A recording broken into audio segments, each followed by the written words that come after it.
Welcome everyone back to UFO Unlimited. I'm your host, Scott Russell. We got a great show today. We got Mr. Preston Dennett talking about his new book, Symmetry, a true UFO adventure. Did I get that right? I sure did. And we got Dolly Safran, who's she is who the book is about. And hello, Dolly. Hi. And so we're going to be talking about the experiences and the book and just chatting with Preston and Dolly. So how are you guys doing? Thanks so much for coming on the show. You're welcome. Thank you for having us. I appreciate it. Of course. Yeah, doing well. It's a beautiful day here in Southern California. Love spring, my favorite season. I'm not as jealous as I was at our last interview because we, well, it's April. Well, so things are warming up here in Illinois a little bit. So where are you at, Dolly? I'm in Georgia, in Columbus, Georgia. And we have had really weird weather for the last few weeks. Today we seem to be warming up a little bit, which is good. Yeah. And yeah. Great.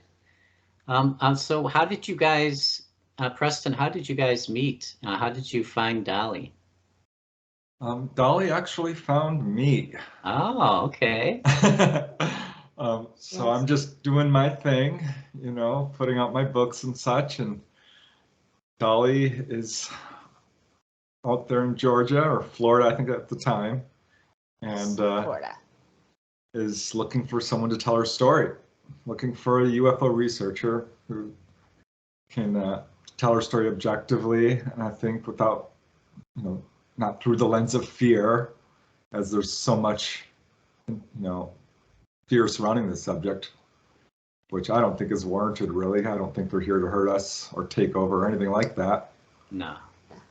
So Dolly starts, you know, talking to her ET contacts, and they're like, yeah, you'll find someone, keep looking. And she was finding a lot of UFO researchers who just didn't quite fit. And they actually referred her to me by name. Yes. Huh.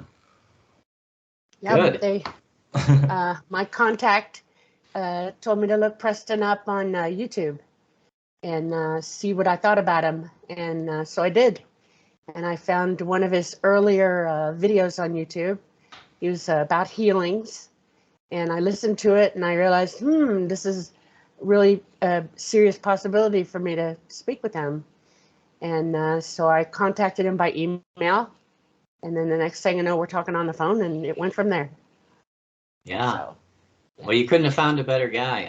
Preston is one of the most level-headed ufologists out there that I know of.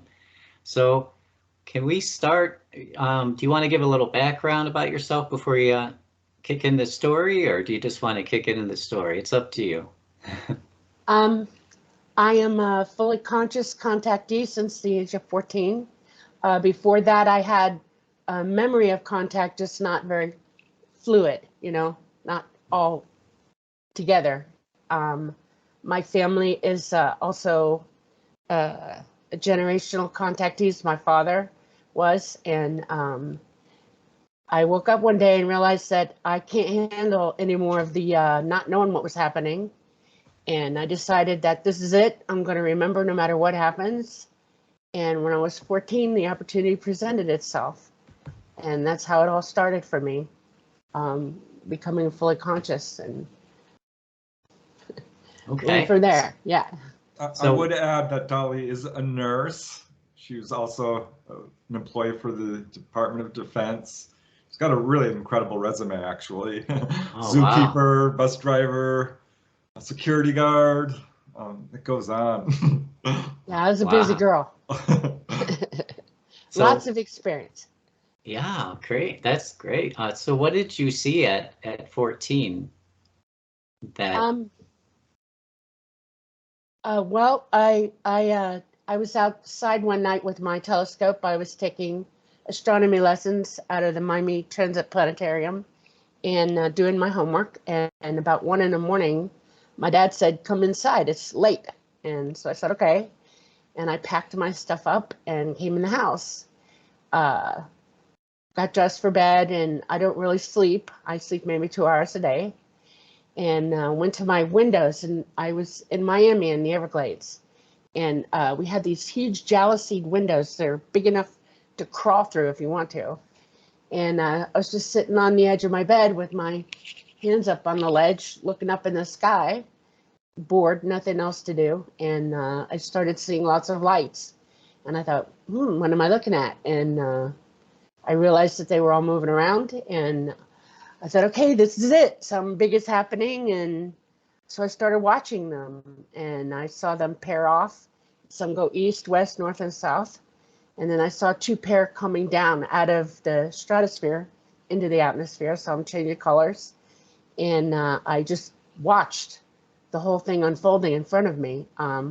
One pair of them went toward Dadeland and near Kendall Road, which is east of where we lived. And the other pair came down over us. One of them shot west, and then the other one came down over our property. I watched it finish changing colors as it came down. It started off white, and then it went to orange, and then like a yellow, and like a weird glowy green color, and then another type of yellow, and then it turned blue-white, and then I saw a metallic craft in front of me. It was over the house. All the trees in my yard were whipping around, and I saw this craft dipping and swaying. And I thought, okay, memorize it, you know. And as I was looking at it and memorizing it, I was going from the bottom up, and I got to the ports at the top, and I saw 2 beings in the ports staring at me. I was like, oh, crap. And I didn't know whether to be terrified, afraid, or what. You know, I just thought, well, okay, dive. And I was going to go under my bed. It scared me. And when I turned to go, dive under my bed, the room turned blue-white, and I passed out. It just got me. I woke up a couple hours later, about 2 or 3 hours later, on the floor of my room. I had not the sun clothes on. They were inside out and backwards, whatever they were. And I was pissed. I was upset because I thought my one chance to remember, and, I was mad. I started crying. I didn't know what to do. I could hear my mom in the kitchen cooking breakfast for my dad. And so I went and took a shower and put on my own clothes.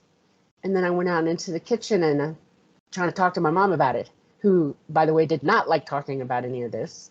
I've had experiences my whole life, and it really bothered her. Yeah. And I said, Mom, did you see anything last night? She's like, what are you talking about? And I said, did you see any lights, hear any sounds? And she stuck her finger in my face and said, no. And I thought, damn it, She had the radio on, and it went from Paul Harvey to the news. And the very first thing that came on the newscast was 2 Dadeland cops saw UFOs last night.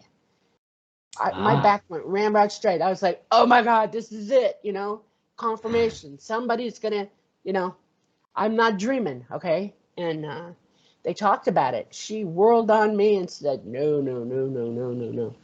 Out of the kitchen now. I was dejected. She didn't want to hear it. I walked out of the kitchen. My dad was rounding the corner, and he said, we'll talk about it later.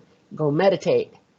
And he knew exactly what had happened to me when he heard the conversation. And so I went and took myself back in the bathroom and sat on the floor with the light out, the door locked, and started trying to go full recall, because I knew it was real at that point.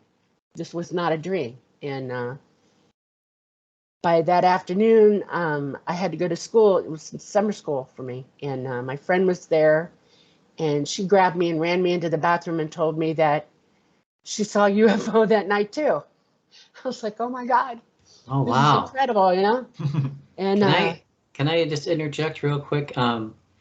What did the crafts look like, and what did the beings look like? Did you get a good enough view of the beings to be able to describe them, or?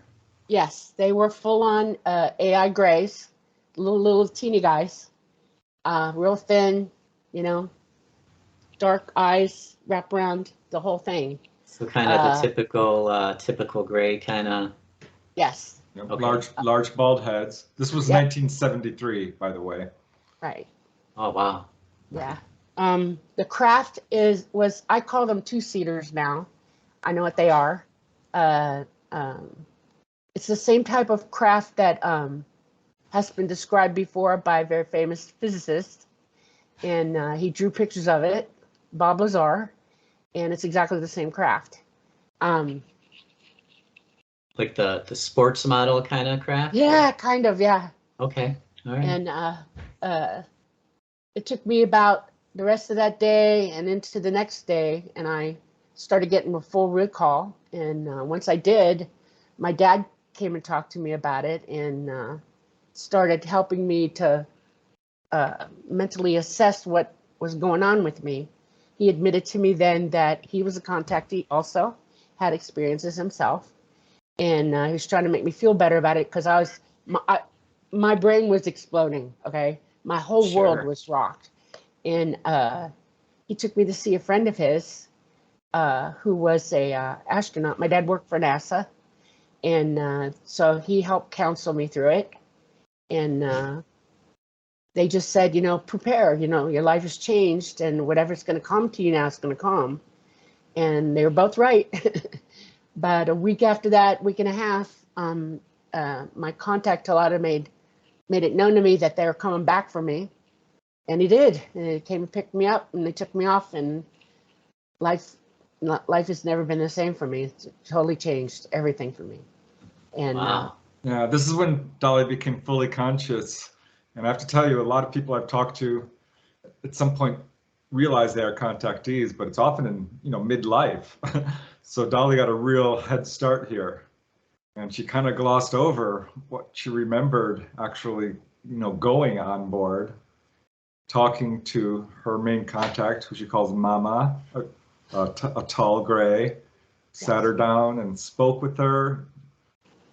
She remembered all this stuff, being on board many times, and it was quite an amazing first experience. Where, if I'm correct, Dolly, they took you to the moon. Is that right? yes, yeah, they took me to Saturn first and showed me the rings and showed me the topography and many of the moons of Saturn. Explained to me why things are the way they are on that particular planet. And then they took me to the moon, and we circled the moon about 8 times looking at it. And then we did a soft landing and sat there. And they pretty much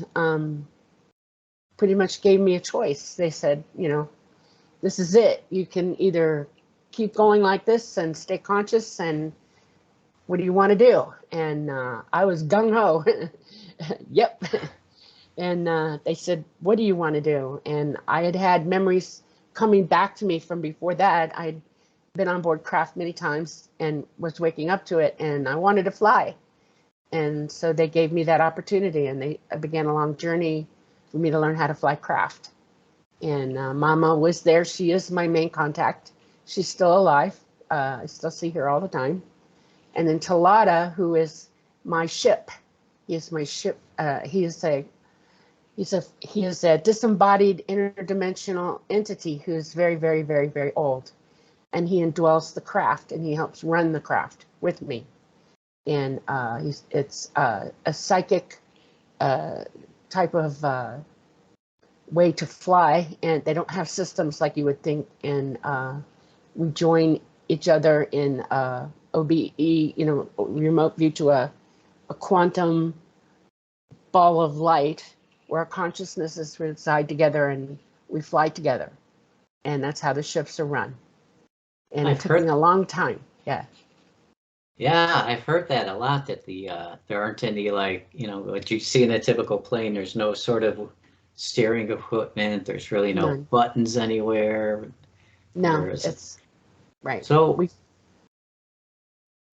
it's they basically put like a living consciousness in. Yes. At least the one UFO you saw. Almost every single craft is run by a disembodied living interdimensional being. They indwell the craft. And they've been doing it for eons and eons and eons. It's just how they run things. Yeah, I've had many contactees tell me that. What I like about Dolly's story is it's more extensive. I mean, I think she really has a greater understanding of what's going on than pretty much anyone else I've talked to. So while pretty much everything she says I've heard piecemeal from other people. I mean, Jay Gardner, a guy I interviewed, he described going to Saturn. I've heard that before. Other people being taken to the moon. Other people being sat down and taught how to fly these craft. But here comes Dolly along and she describes it in much greater detail.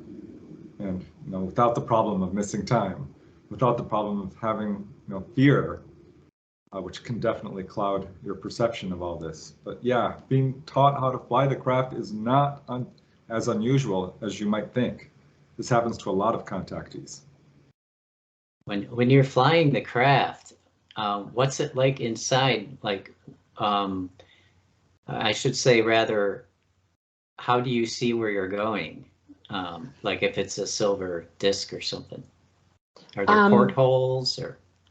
The skin of the craft can become see-through, and so we drop the skins is what they call, and so I can see that way. But I also see psychically. Talata is aware of everything as well. He sees everything as well, and he is my backup vision on board during flight.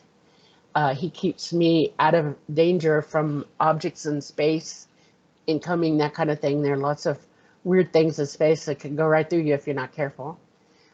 We also fly interdimensionally. It's not conventional like you would think. And when we travel great distances, we go through a light port, interdimensional doorway. And then once we get where we're going, then we drop down into that particular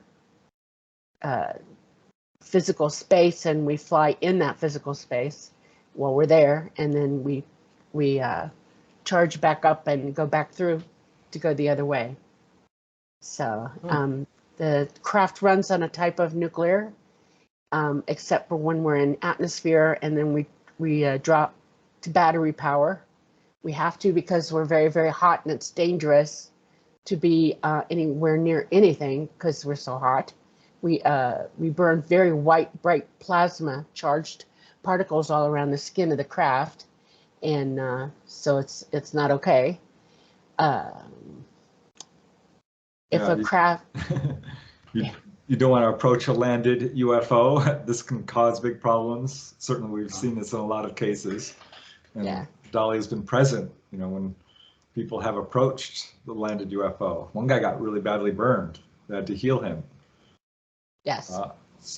Yeah. And the way she describes how they can turn the skin of the UFO transparent is something I hear all the time.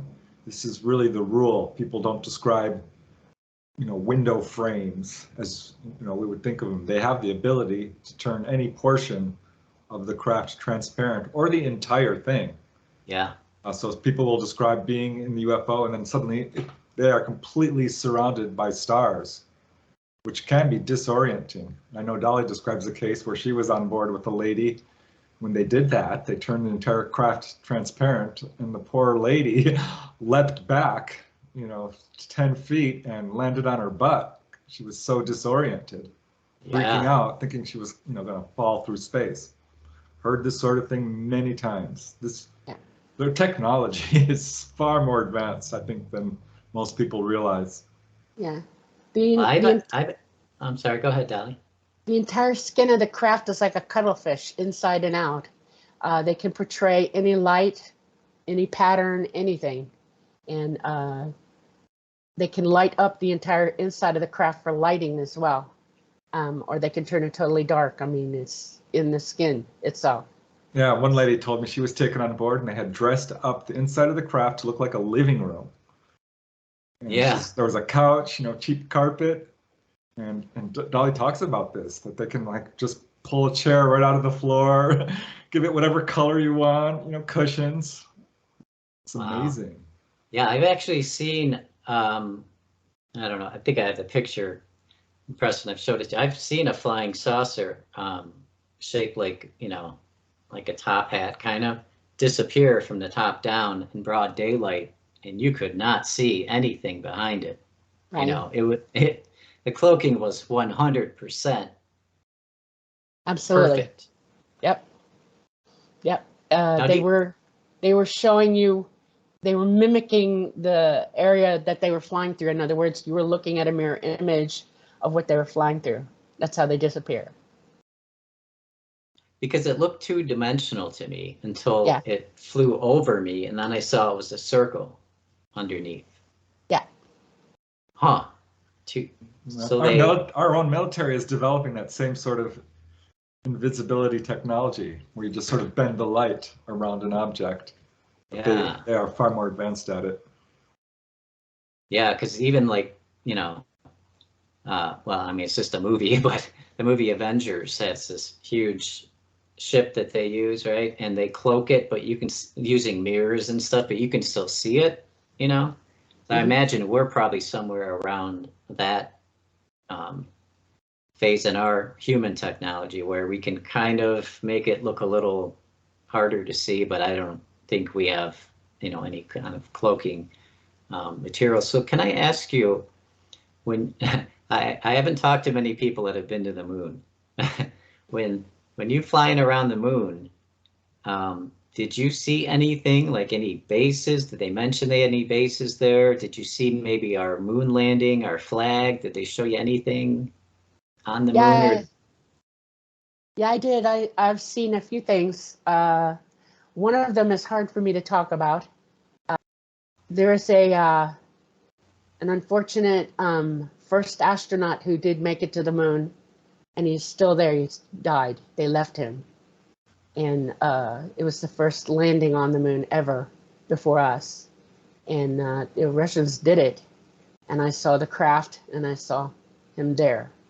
It shocked me that they would do that. I've seen our landers. I've seen the flag, you know. I've seen the equipment left behind, that kind of thing. ET does have a base, but not like y'all think they do. It's not manned 100% of the time. They come and they go from it.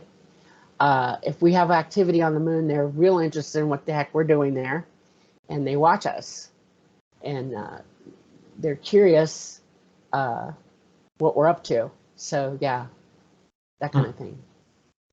That's awesome. Thank you for that. So to hear that, ladies and gentlemen, we actually did go to the moon. How about that?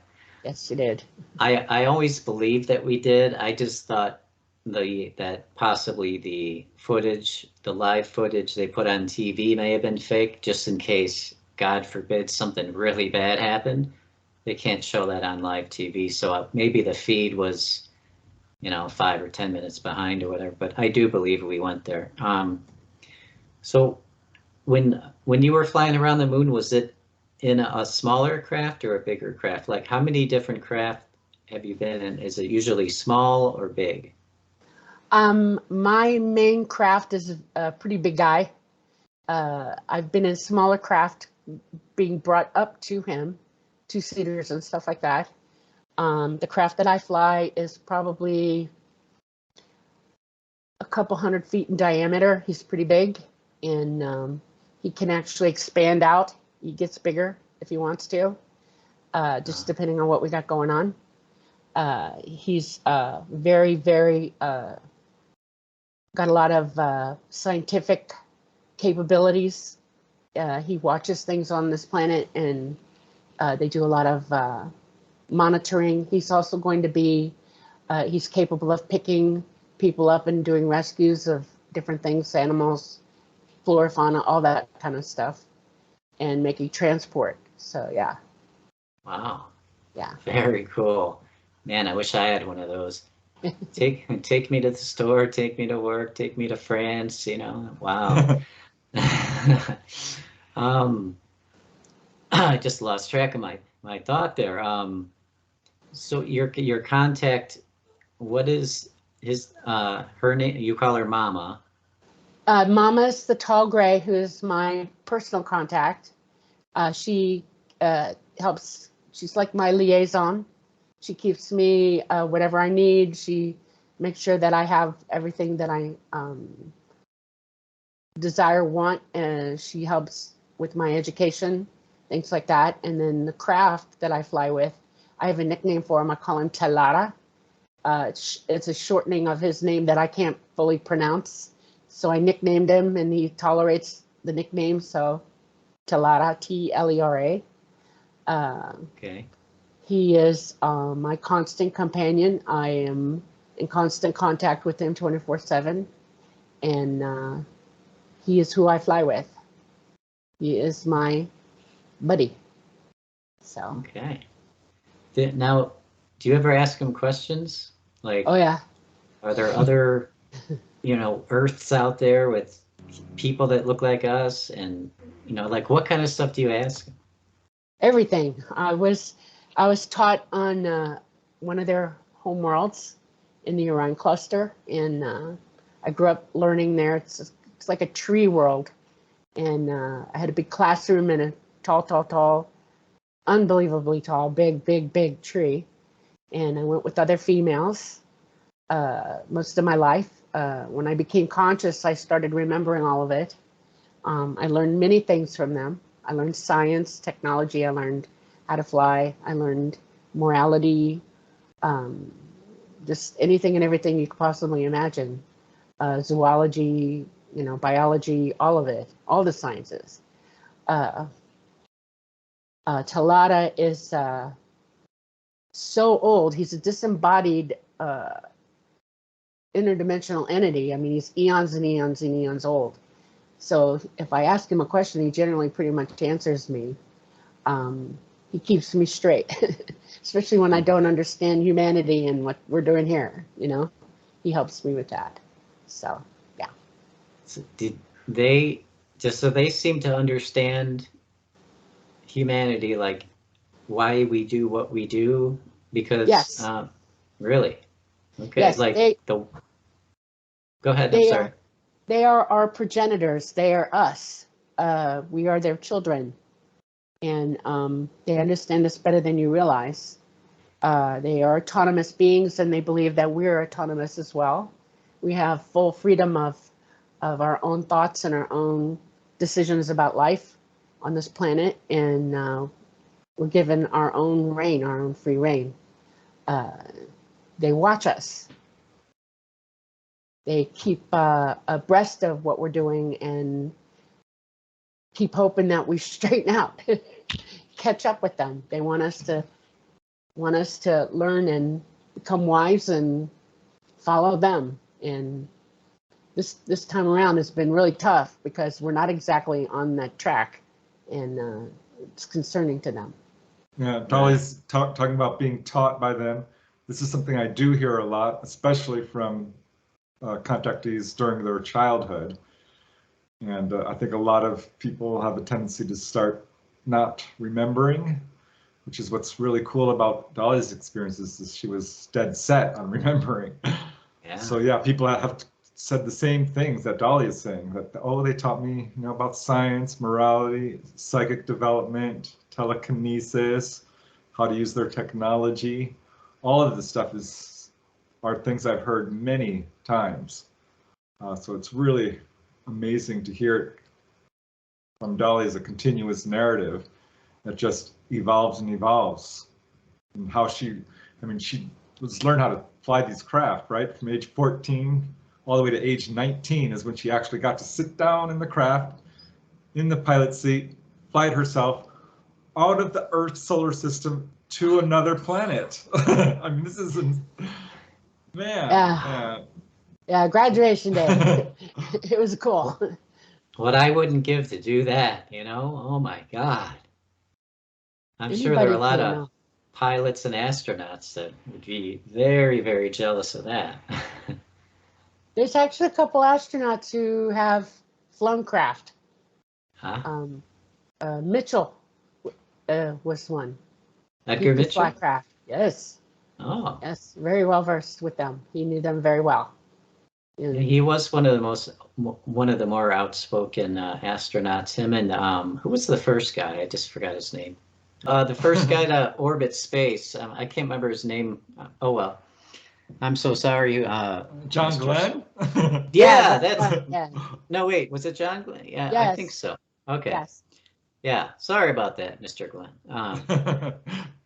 So you mainly see the grays and the tall gray, which is I what see you a lot call of mom. different types of ET. Yes. Oh, okay. All right. You know, what kind of types do you see?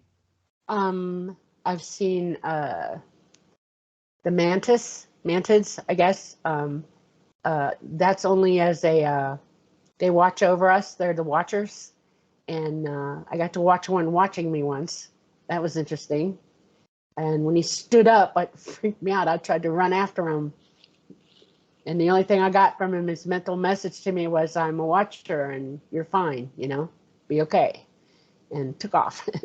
Where was he when you saw him?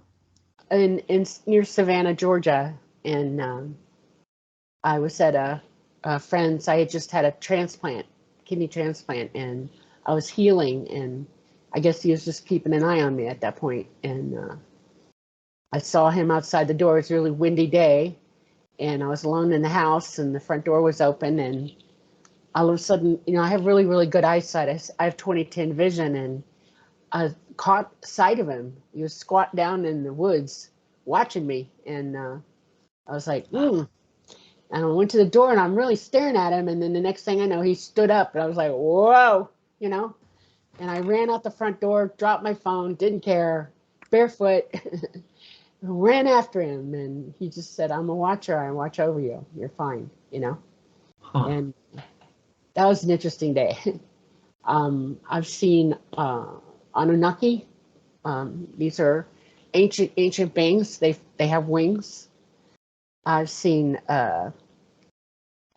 creatures that look like Ra. It's like a bird, you know, a bipedal human-looking bird. I've seen Horus type creatures. They're like dogs, very muscular, very big, very stoic looking. I've seen cat creatures. I've seen many types of grays. I've seen grays who are kind of bluish in color and shorter, you know, like under 5 feet tall, almost like a troll. Very sweet, easygoing types of grays. I've seen tall white, you call tall white, Nordics, that kind of thing. So I've seen many different kinds of ET. Yeah. Light beings as well. This is not Yes. unusual for contactees to see a variety of beings. Yeah. Because they are all out there working together. There's no galactic federation, according to Dolly. That does not exist. These guys don't have a federalized government like we do. They don't have money. It's not organized like Earth. It's very much a cooperative. Do they have a religion or anything? No. They have they understand the universe as it is a consciousness itself. They call it the all mind. They're able to communicate with it, and it communicate with them. And I learned that we all have that ability, actually. You have the innate psychic ability to be in contact with the universe, but you're not using it. You've been pushed away from it. And their main message to everybody here is pretty much wake up. It's time to realize what's really real and what's not, and to learn to use your innate psychic abilities and figure out what the truth is. So. Right.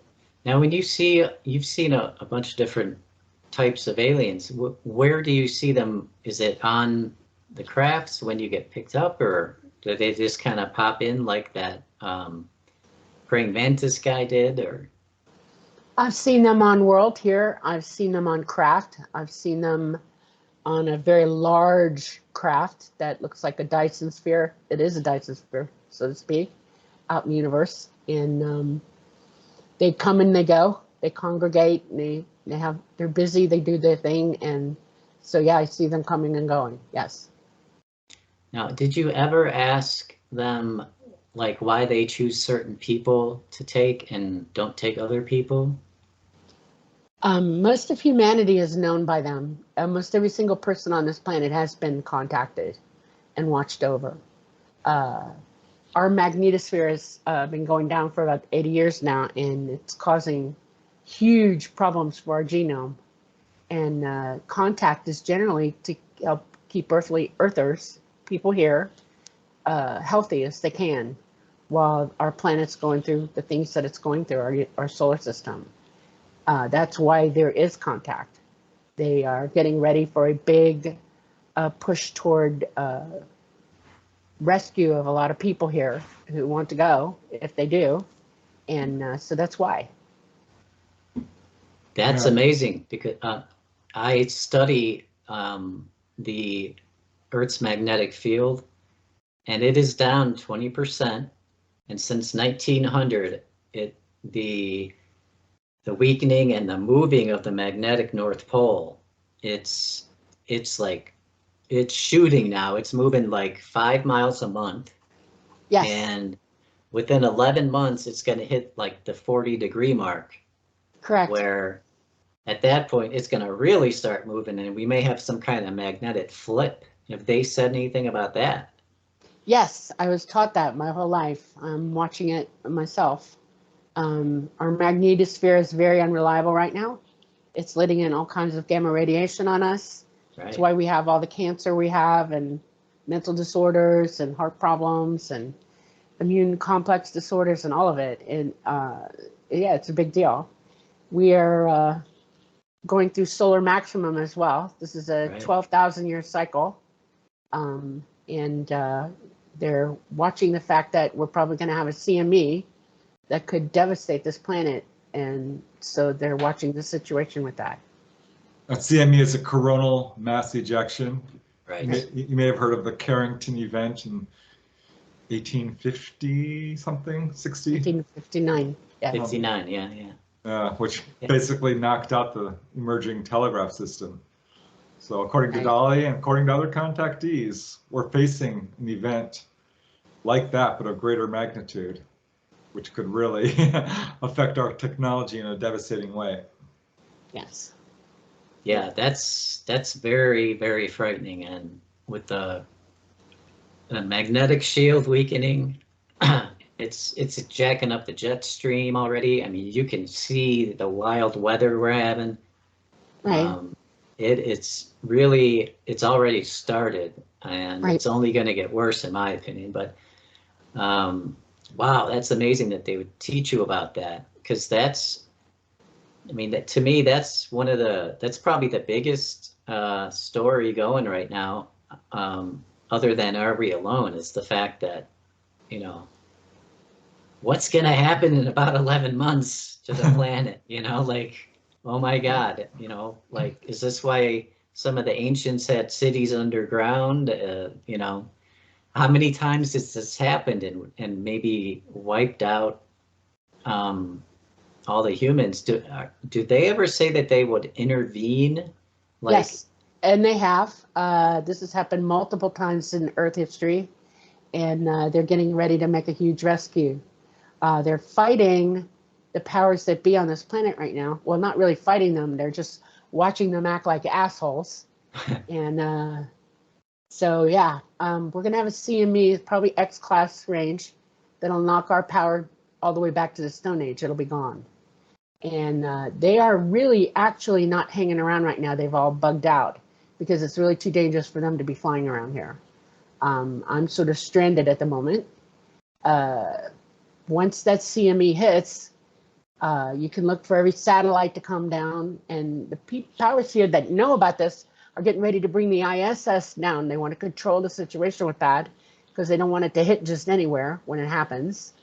And ET plans on once it all clears and it gets quiet geomagnetically, then they're going to land and start pulling people off this planet as fast as they can. Because our sun isn't done after that. We're looking at a micronova coming, and they got to get us all out of here. And yes, it has happened multiple times. There have been multiple rescues of humanity, yes. Yeah, this is why contact has escalated so intensely since, the modern age of UFOs.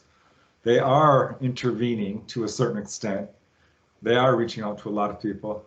And I find it really interesting, Scott, that you already have an awareness of all of this, because to me, that's an indication that you are a contactee as well, because this is what contactees talk about.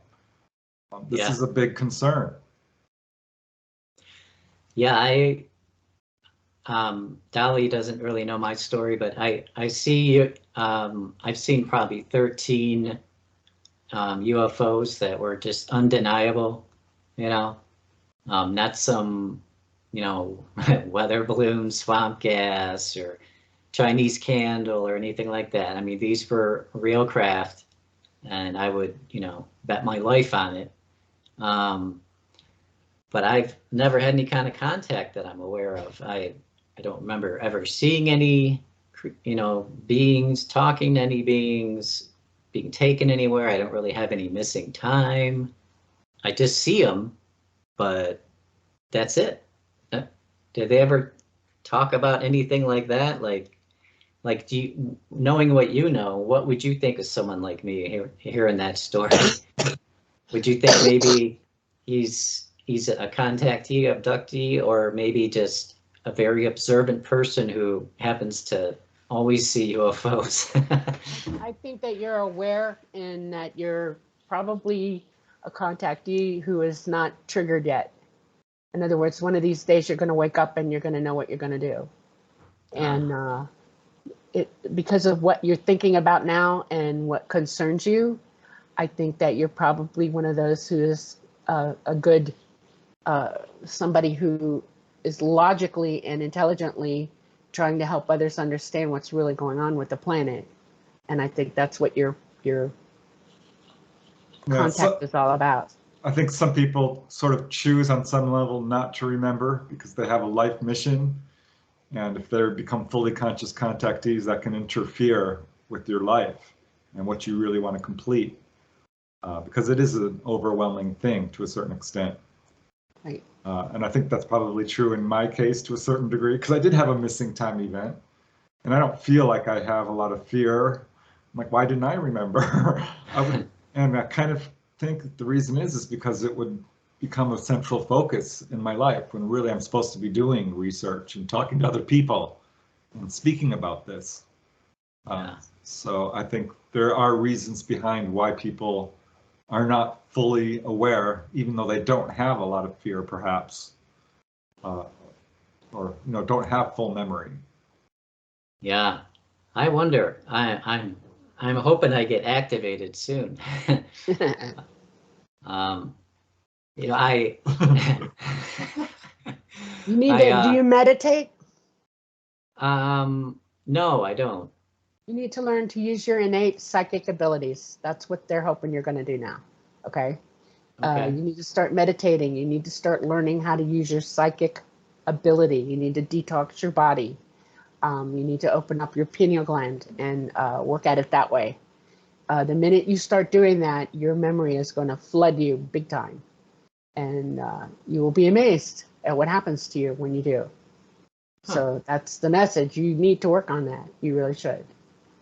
I've had meditating like in a classroom setting before, you know, where you put on the music and, you know, meditate.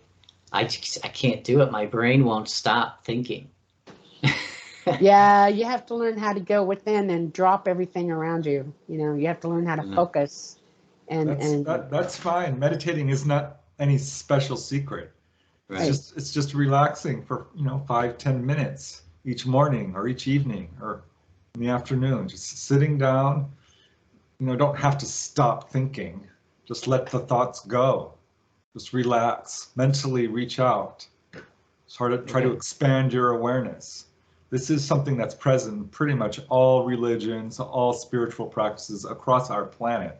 It is the number one advice from spiritual masters in all disciplines. And it's something we all really need to do. This is a major ET agenda. This is something I've come to realize. I'm like, what do contactees have in common? They are all really good people working hard for the planet, for the animals, for the environment, but they're all really psychic too. They all have a wide variety of paranormal experiences. Yeah. And this is connected to meditation and the ability to raise your awareness, to experience telepathy, out-of-body experiences, past life recall, healing. All of this stuff is very much a part of the contactee experience. Gotcha. Yeah, I'll have to work on my meditating, I guess. So anything else about the crafts, the way they looked inside, or anything that kind of stood out that maybe no one else has said, like the size of the craft? You know, like a lot of them seem to be built for smaller, you know, beings. But if they're coming here to take larger beings, you know, would they make it more comfortable and maybe Yes. just expand the ship or whatever? They can expand the ship. They make it so that you can stand up in them properly and sit in them properly, and they are able to do that for you. They will accommodate humanity, no problem. Yeah, okay. You did mention that before, that the ships can stretch. Right. So I apologize for that, kind of double down on that question. It's okay. Yeah, Dolly's been on huge, you know, what we would call motherships. I don't believe they call them that, but they have gigantic craft that are filled with, you know, animal preserves, huge arboretums, lakes filled with fish. They are scooping up all the species on our planet, so there will be no, you know, mass extinctions because they are collecting everything. Right. Ah. Yep. That makes a lot of sense. Yes.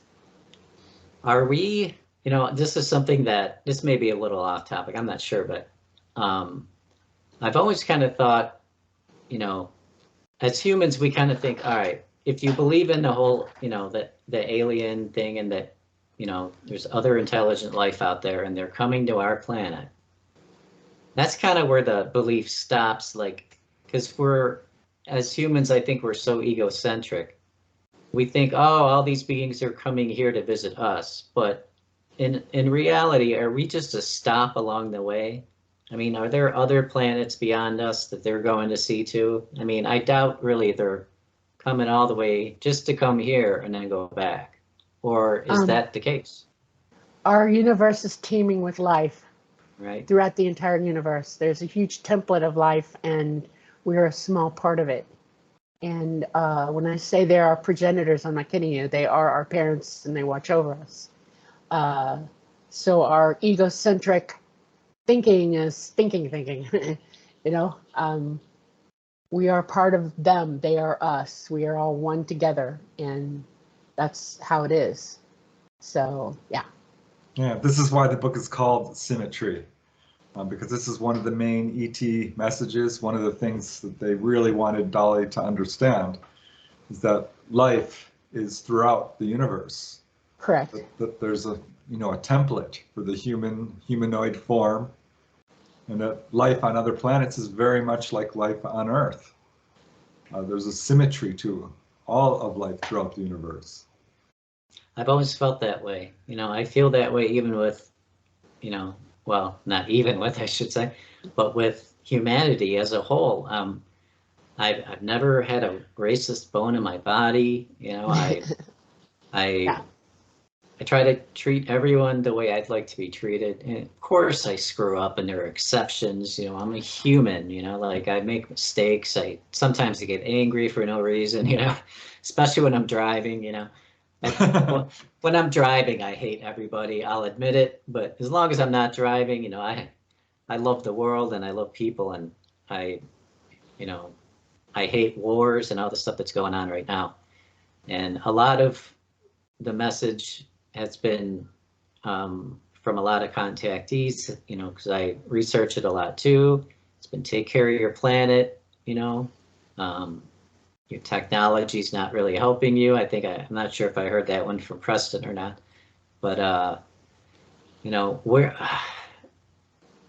you said that they're not really around right now is that because of the Ukraine, the war in Ukraine? No, it's because it's too dangerous for them to fly with our magnetosphere messed up. Oh, They Okay. surf the magnetic field lines of our planet, and they're unreliable, and it's just too easy for them to come down and have huge problems.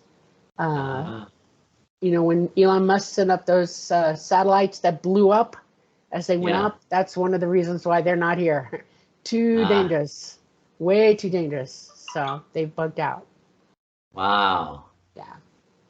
So how are they going to help us if they're not able to be here when everything hits the fan? They must have some kind of plan, right? Is They it the do. mothership maybe? Once that CME hits, that knocks us out completely and brings down all the satellites, they have to wait for the magnetosphere to, you know, straighten up just a little bit, and it'll be a Okay. short period of time, and then they will show up in mass and land all over the planet at the same time. You will see them come down in mass, open the doors and say, "Let's go. We're getting out of here." And that's the plan. So our job is to pretty much wake up, try to get in contact with them mentally, and be ready, you know, plan for it. Yeah, That's it. It's really interesting when Dolly says this, because I think of all the other contactees I've interviewed, and pretty much all of them, I'm not going to say all, but most certainly, have these dreams where the sky is filled with UFOs and they're landing, and the contactees are like, look, they're here, they're friendly, time to go on board. And this is a variation of a dream I hear over and over and over again. Had it myself. So I think that this is absolutely a real possibility. And I know this may sound crazy, but it's already happened. I mean, I interviewed a lady from Louisiana who was involved in a mass evacuation event firsthand when the Nevado del Ruiz volcano exploded in Colombia and swept over the town of Armero and killed some 23,000 people. She was there, and she says these UFOs landed before the volcano erupted and scooped up all these people, thousands of them. And presumably they're not here on our planet anymore. I just saw a show on this yesterday on TV, and they're like, yeah, some 23,000 people estimated died, but we never found most of their bodies. I'm like, no, you didn't, because they were taken away. They were relocated. Right. She saw this. And I've got other cases of this, of people who have gone to live with the ETs. So this is really good news for us. It's not doom and gloom. It's the end of corruption. It's the end of living in a world with you know, hate and greed and disease and all this, the things that are that make Earth almost unbearable at times. Yeah. This is good news for us. Yes. Yeah, definitely. I have to beg off. Oh, I'm sorry. No, it's not your fault. Please feel better. Thank you. Preston is going to keep going with you. I'm so sorry. Oh, that's okay. Okay. It was great meeting you. Take care of yourself. To meet you too. Thank you. All right. Bye-bye. Okay, feel bye. better. Would you like to see the engine room? Would you like to go to the observation deck? Would you like to see the control room? You know, are you thirsty? Would you like some food? You know, all this stuff. So she will lead them around the craft. And this is something she's been doing for decades. They pick her up and she flies around and they drop down, often over Europe, because she does speak Swedish and is familiar with a lot of European languages. But they will drop down and scoop, you know, 5-10 people a night and do this procedure. So this is called gathering the children, and often it's for healing. Often it's, you know, for just checkups on people who are full-on contactees. So this has been a real major part of her experience. We went quite into depth into this in the book, because there's so much talk about abductions and how scary it is. But Dolly says, no, they're not here to hurt you. They're healing you. She had one experience where they were going to pick down a guy in, I think it was Kentucky. This was just a year and a half ago. And he is outside when the UFO comes down, and he pulls out his gun, his shotgun, and shoots at the UFO. And this, oh my God. Yeah, this is not unusual. Dolly says this has happened on a number of occasions, but on this particular occasion, I think this was in 2020, November, maybe 21, no, 2020. At any rate, he shoots at the UFO and it pings against the surface, as they often do. It doesn't hurt the UFO. But on this case, the bullet ricocheted back and struck him. Yes, on his upper right thigh. This is just a young man, 17 years old. And he fell down screaming, poor guy.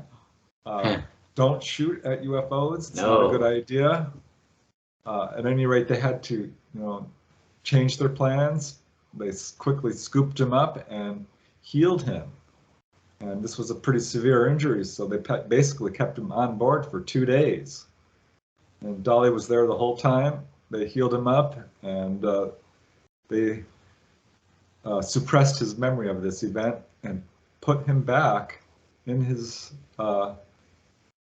house or his backyard with no memory of this, and really just minutes after it happened. They can pull you out of the time stream and put you back. And that's what they did with him. I feel like they do that to me, because I feel like sometimes I and it happens to everyone. But you know when you walk into a room and you forget why you're there? Yep. That happens to me more often than I'd like to admit. In fact, about 5 times a day I'll walk upstairs to get something, and I'll be like, once I get up here, I'm like, I don't even know why I'm here, and I go back downstairs. It's so weird. But what you guys were talking about, well, Dolly was saying, with the magnetic reversal and the Earth changes and everything that's going to start hitting, I think, in around 11 months, and the craft are going to come down and try to rescue people. It reminds me a lot of the Bible, Revelations, right? The angels will come, God will save, the Christians and the good people, and then everyone else will be left here, and they're, hell on earth, basically, right? They'll die of fright from just what they see, is basically what I believe the Bible says, right? So yeah, there's some really remarkable parallels. Yeah. In various, not only Christian and culture, but in indigenous cultures as well. There's a lot of talk about this sort of event upcoming. Yeah, I think it's cyclical. I think all the ancient cultures, maybe not all of them, but most of the ones that had math and studied the stars and all that, I think that's what the writings are mostly about, is like teaching us, look at astrology is basically, you can actually look at astrology and, base the whole Bible off it, just using astrology and the signs. Like, how they say Jesus died for 3 days and then he was resurrected. That's actually an astrology thing, where the sun creeps across the sky. It appears for 3 days. It doesn't go up or down, and then it comes back on the 3rd day or whatever. And that's what they're talking about with like Jesus being resurrected. So there's an interesting video on it. And I was like, wow, every religion follows this exact same path, where there's an eventual destruction, Yeah. and the ETs are saying the exact same thing. So, everything is making sense here to me, Yeah, I think people are prepared in their own way. We all have our own belief systems. Yeah. We all are on our own pathway towards, truth and enlightenment. But I think a lot of people are going to be really surprised. I know there are still skeptics out there, and I think by and large they haven't done their homework. They have not looked at the evidence. No. But yeah, some people are going to have a real tough time when their belief systems are challenged by the appearance of ETs in huge numbers. But yeah, ultimately, like I said, I think it's good news. Yeah. I think this is a very exciting time to live. It's going to be, I mean, I would just love being able to go to another planet. That would be amazing. Wouldn't you though? I mean, geez, just to get up in orbit of Earth would be amazing, you know? Yeah, people are paying millions of dollars to go 3 minutes into space. Just think, you could do it for free. Yeah. In a much nicer craft. Yeah, without all the, you know, inertia and, you know, laying on your back is, you know, you having your face pulled back to your back of your head, you know, and chance of, you know, blowing up. Doesn't sound too fun to me.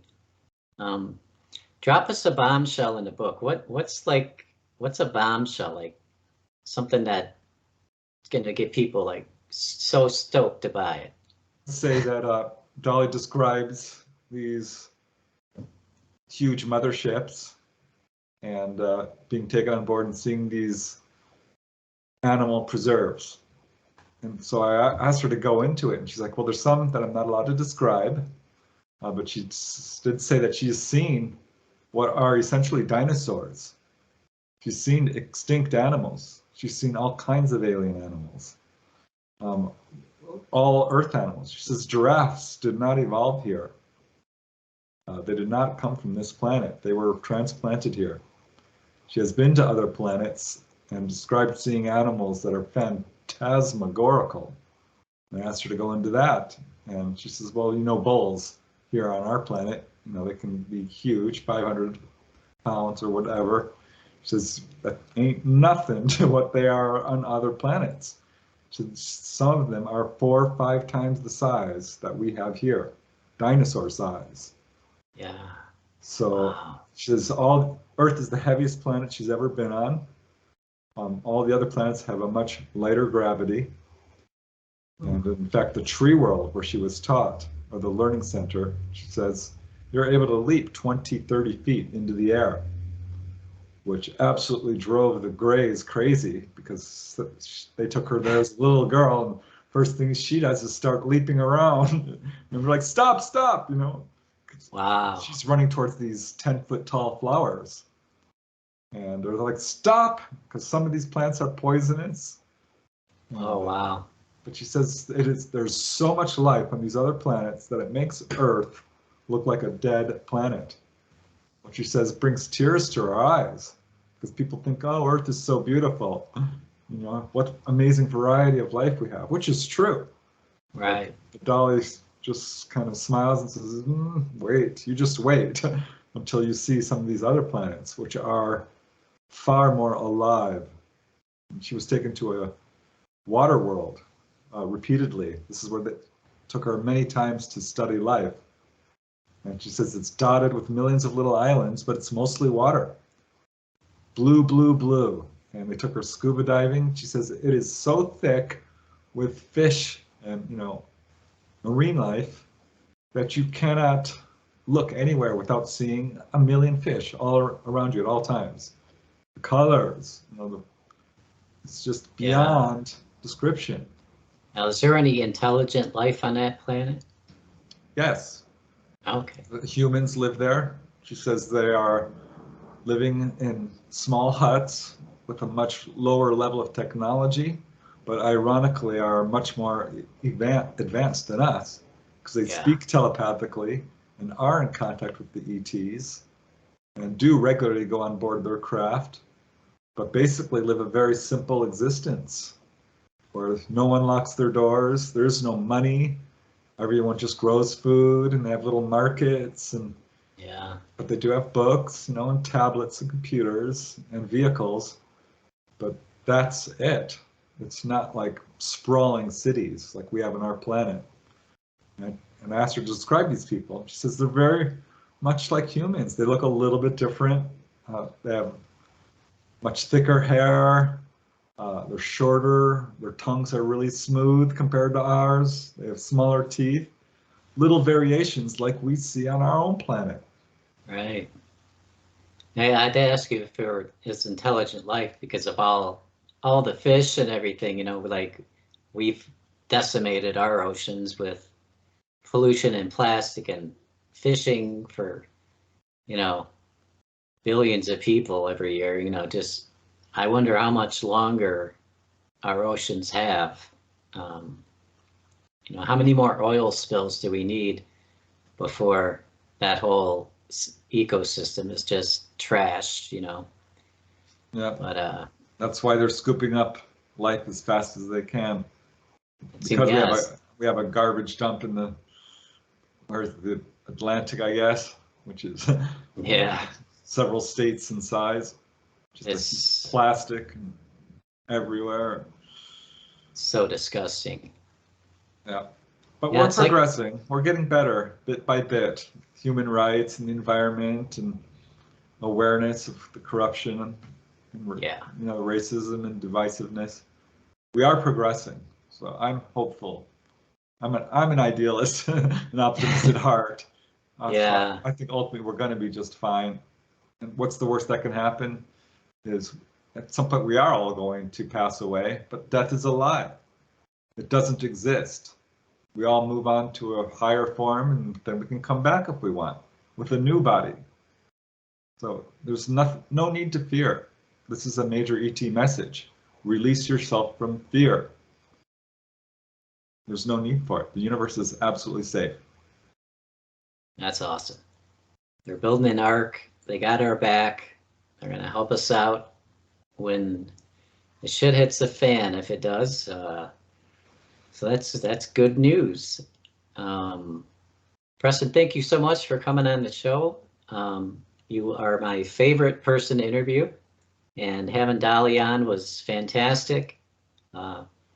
So everyone out there, just please hit subscribe, and we'll check you out very soon. We have a guest coming up tomorrow morning, and his name is Malcolm Robinson, and that video will be up probably by Monday. So Preston, thanks again for coming on the show, buddy, and we will talk soon, all right? You take care. Thank you. Me too. Appreciate it.